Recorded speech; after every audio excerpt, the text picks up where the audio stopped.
Então, gente, vamos lá nessa questãozinha 3.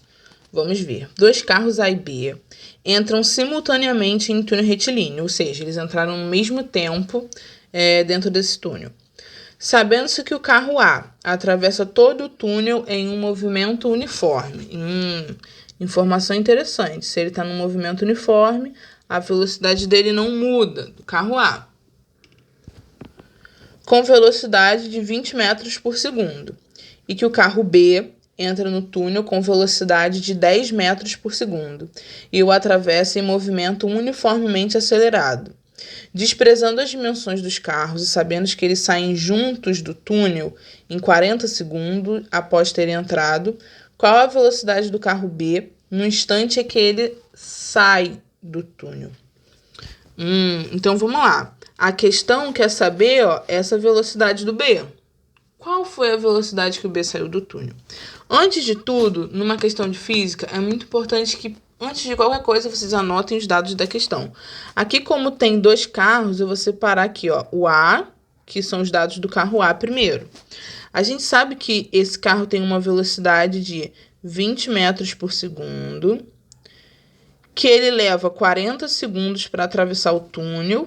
E uma coisa importante é que essa velocidade é constante. Vou botar aqui VCTX, quer dizer constante. Show. Agora vamos para os dados do carro B. A gente sabe que esse carro B ele tem uma velocidade inicial de 10 metros por segundo, foi apontado aqui. E que esse carro ele também leva 40 segundos para atravessar o túnel. Aqui nos foi dito que esse carro tem um movimento acelerado. Então, ele tem uma aceleração que a gente desconhece. E é isso. A gente quer saber a velocidade final dele. Se é um movimento acelerado, a gente tem que usar as equações do movimento acelerado. Eu vou escrevê-las aqui para a gente pensar juntinho qual vai ser melhor para a gente descobrir a velocidade. A gente tem que V igual a V0 mais AT. A gente tem a equação de Torricelli, que diz que a velocidade ao quadrado é igual à velocidade inicial ao quadrado, 2 vezes a aceleração vezes o deslocamento. E a gente tem a equaçãozinha que a gente chama de sorvetão, né? Equação da posição do movimento acelerado, que é a posição final igual à posição inicial, mais velocidade inicial vezes o tempo, mais meio vezes A vezes o tempo ao quadrado. Essas são as três equações que a gente tem. A gente quer descobrir a velocidade final do carro.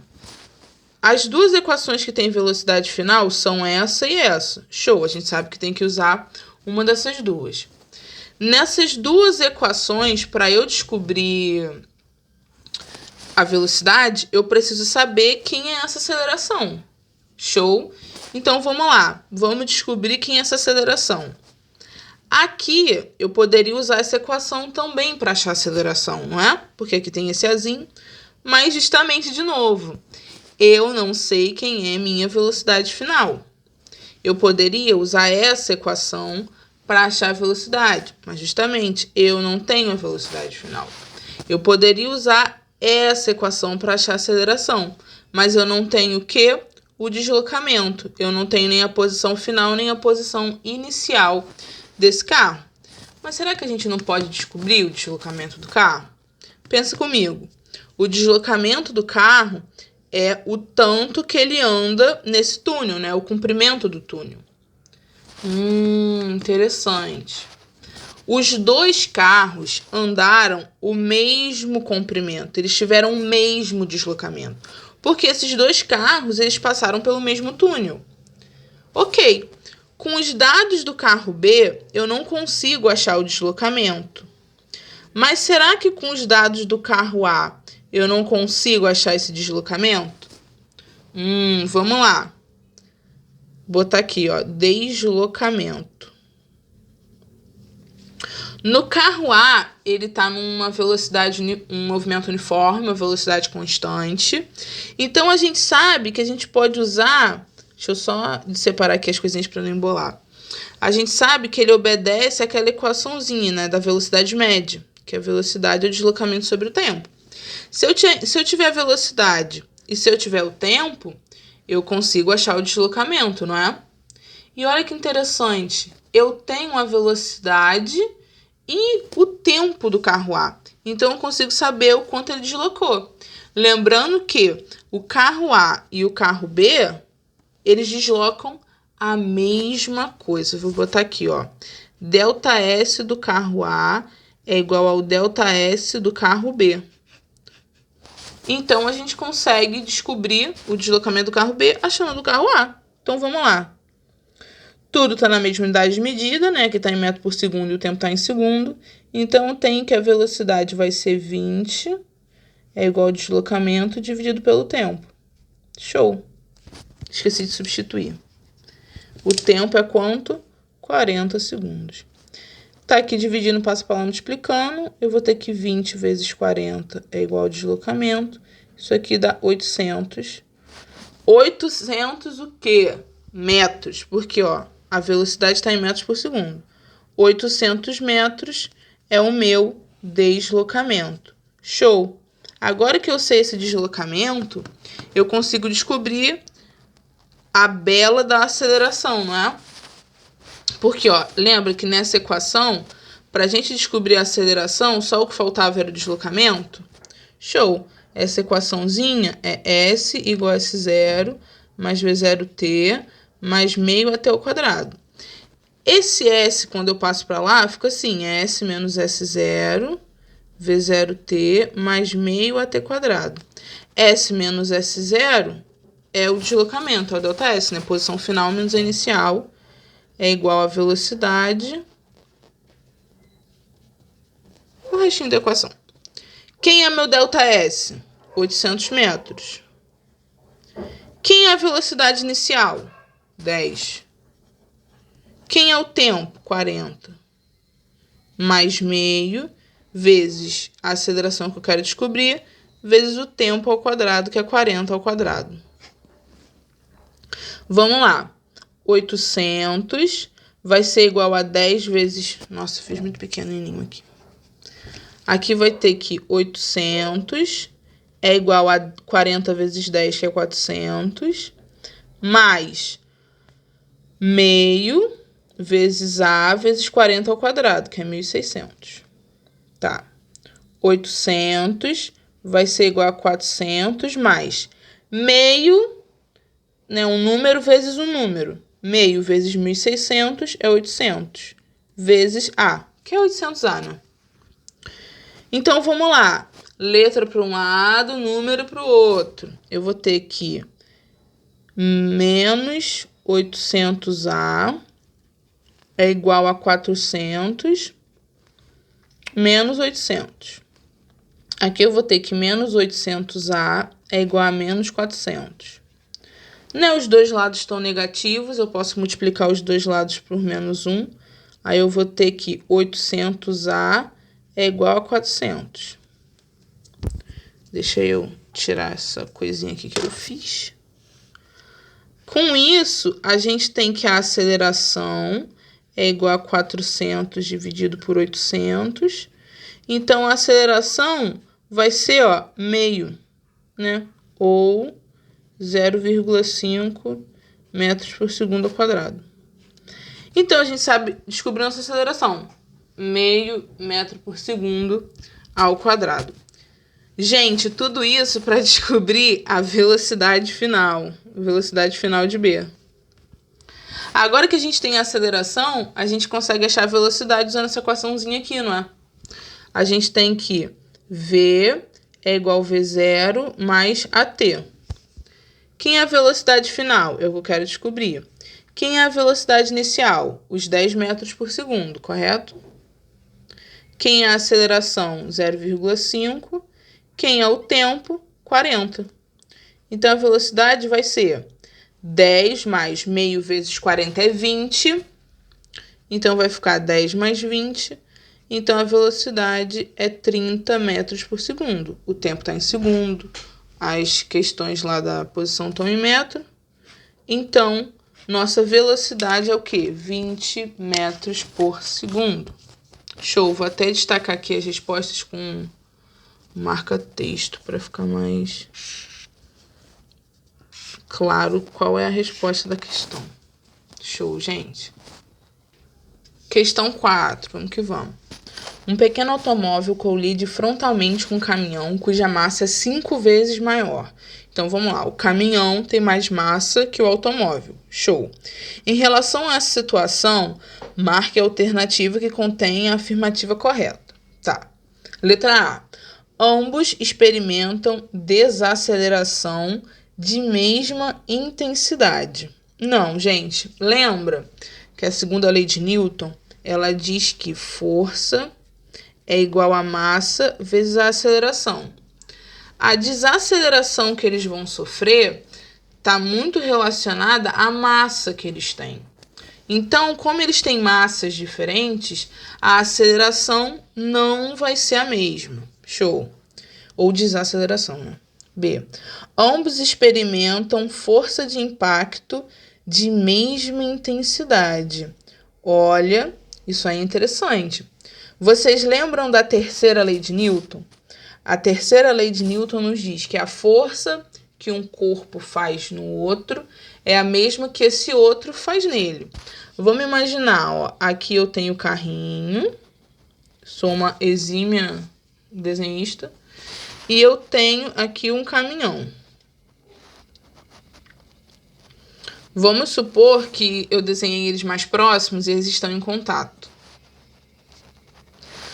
Aqui, esse carro vai bater aqui no caminhão, vai fazer uma força no caminhão, e durante esse contato, a força que o carro faz no caminhão vai ser a força que o caminhão vai fazer no carro.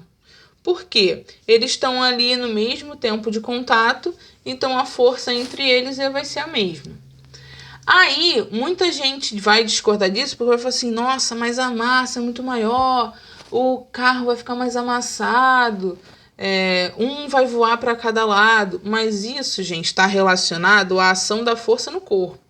A massa vai diferenciar nessa aceleração, a resistência da superfície vai mudar isso. A ação da força pode ser diferente, mas a força, a intensidade da força, ela é a mesma. Então, isso aqui é interessante. C. O caminhão experimenta desaceleração 5 vezes mais intensa que a do automóvel. Vamos ver isso, ó. Deixa eu achar um lugarzinho para fazer. Aceleração do carro. A gente tem que força é igual a massa vezes aceleração, certo? Então, essa vai ser a equação que diz a aceleração do carro. Isolando a aceleração, eu tenho que a força sobre a massa. Ok. Agora, vamos para o caminhão. No caminhão, a gente tem que força é igual a massa do caminhão, que vai ser 5 vezes maior a do carro. Então, é 5 vezes a massa do carro vezes a aceleração. Então, vamos lá. A aceleração, isolando, vai ser F dividido por 5m. Olha só, gente. Aqui, a aceleração do carro foi a força dividido pela massa. Aqui, a aceleração foi a força dividido por 5 vezes essa massa. Então, essa aceleração ela vai ser 5 vezes menor, não 5 vezes maior. Então, isso aqui tá fora, isso aqui tá fora. O automóvel experimenta força de impacto 5 vezes mais intensa e é que o caminhão experimenta uma força de impacto 5 vezes mais intensa. Gente, não tem nada a ver isso aqui. A gente sabe que a força experimentada pelos dois é a mesma. Show? Vamos lá. 5. Numa partida de beisebol, após errar a tacada, o jogador sentiu a bola bater violentamente no seu rosto. Analisando a situação, coloque V para verdadeiro e F para falso. Primeira situação. Aqui.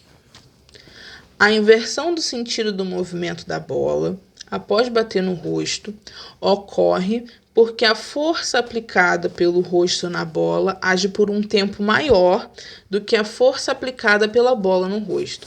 Gente, se eles estão em contato no mesmo tempo, O tempo que a bola está encostando no rosto do cara é o mesmo tempo que o rosto dele está encostando na bola. Então não tem como a força tá agindo há mais tempo em um e menos tempo no outro. Então isso aqui, falso. Eu vou botar errado, mas isso aqui é falso. 2. A força aplicada pelo rosto na bola é maior do que a força aplicada pela bola no rosto, porque no momento do choque, a bola sofre uma deformação maior que o rosto. A gente viu que isso aqui é falso. A força que um faz em um é o que o outro faz no outro. Essa frase fica muito engraçada. Mas as forças têm mesma intensidade. A questão da deformação vai estar ligada com outros quesitos. Pode ser com a resistência da superfície. Então, isso aqui não está ligado à força. Então, isso aqui é falso. A força aplicada pela bola no rosto e a força aplicada pelo rosto na bola não se anulam. Isso aqui é verdade, ó. Lembra que os pares ação-reação, né, que no caso seria eu faço uma força num corpo e o corpo faz essa força em mim, eles agem em corpos diferentes. A força que o rosto fez na bola está agindo na bola. A força que a bola fez no rosto do ser humano aqui está agindo na pessoa. Então, não tem como elas se anularem se elas estão agindo em corpos diferentes. Agora, vamos lá, quarta afirmativa. A força aplicada pela bola no rosto e a força aplicada pelo rosto na bola têm a mesma direção. As duas estão na horizontal. Mesma intensidade, sim, mesma intensidade. E sentidos contrários, verdade. Só tentar desenhar aqui, ó. Aqui eu tenho uma pessoinha e o rosto dela. Aqui, a bolinha de beisebol. A bola tá fazendo uma força no rosto pra cá, certo? O rosto tá fazendo uma força na bola pra lá. Essas forças têm a mesma direção, as duas estão na horizontal. Elas têm a mesma intensidade, sim, tem a mesma intensidade. E elas estão em sentidos contrários, ó. Um tá para a direita e o outro tá para a esquerda. Na real, isso que tá para a esquerda e esse tá para a direita. Mas vocês entenderam. Os sentidos dela são contrários. Então, aqui a afirmação 3 e 4 são verdadeiras. 6. Vamos lá. Considere... esqueci de colocar aqui. Mas a força A, 3 newtons, e a força B, 4 newtons. E determina a intensidade da força resultante. Lembra, gente, que força é um vetor. Então, quando a gente vai somar forças, a gente está fazendo uma soma de vetores. Vamos lá. Aqui é a força A e força B. Tem direção horizontal e sentidos opostos. Lembra que, ó, a força B tem 4 newtons. A força A tem 3 newtons. Então, aqui está sendo empurrado com uma força maior. Então, esse carro vai acabar indo para essa direção, correto? Lembra que quando a gente tem vetores na mesma direção e em sentidos opostos, o nosso vetor resultante, a nossa força resultante, vai ser o vetor que tem maior intensidade, a força de maior intensidade, menos a força de menor intensidade. Aqui, quem tem maior intensidade é a força B. Quem tem menor intensidade é a força A. Lembra sempre do cabo de guerra. Quando a gente puxa para cá com mais força, esse lado que vai ganhar. Então, a força no final vai ter uma resultante para cá. Show? Então, a força B, ela tem 4 newtons. A A tem 3 newtons. Então, a resultante é 1 newton. Show! E para onde vai estar essa força resultante? Para cá também, né? Menorzinha, mas continua para cá.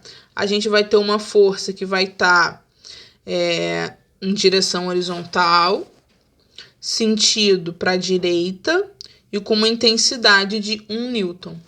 Show? Aqui.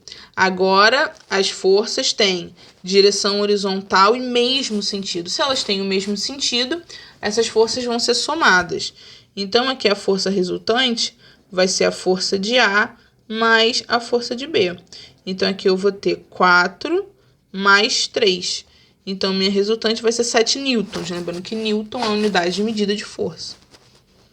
Nossa resultante vai ser para cá. Vai ser um vetor maior que o B, né? Se o B tinha 4, aqui tem 7, ele é maior. Vai estar aqui na horizontal para a direita com uma intensidade de 7 newtons. Agora, essas forças estão formando um ângulo de 90 graus. Lembra que quando as forças formam um ângulo de 90 graus, para poder descobrir a resultante, a gente vai usar Teorema de Pitágoras. Porque olha o seguinte, lembra que ó, aqui eu tenho o finalzinho dos vetores que estão juntos. Para a gente saber a resultante, a gente vai usar aquela forma de somar usando o paralelogramo. A minha resultante está para cá. Então, ó, minha resultante, ela é a hipotenusa. E aqui, essa altura, é o tamanho desse vetor A, né? Da força de A. Então, aqui a gente tem um triângulo retângulo. Show? Vou desenhar aqui separadinho, ó. Eu tenho a força A. Tenho aqui a força B. A resultante está aqui. E é quem eu quero saber. Minha força resultante. Aqui é a força resultante. E essa altura aqui, ó, esse ladinho, tem o mesmo tamanho que a força A. Então, isso aqui vocês já estão carecas de saber. A gente tem que... Qual é o teorema de Pitágoras? Que a hipotenusa, e aqui quem é a hipotenusa? A força resultante, ao quadrado, é igual à soma dos catetos ao quadrado. Aqui os catetos são a força A e a força B. Então, vamos lá. Nossa força resultante ao quadrado é igual à força A, né, que tem 3 newtons ao quadrado, 3 ao quadrado. Força B, que tem 4 newtons, 4 ao quadrado. Então, nossa força resultante vai ser 9 mais 16, né, força resultante ao quadrado. Então, a força resultante ao quadrado é igual a 25. Aqui tem uma potência, ela passa para lá como raiz. Então, eu tenho que a força resultante é a raiz quadrada de 25.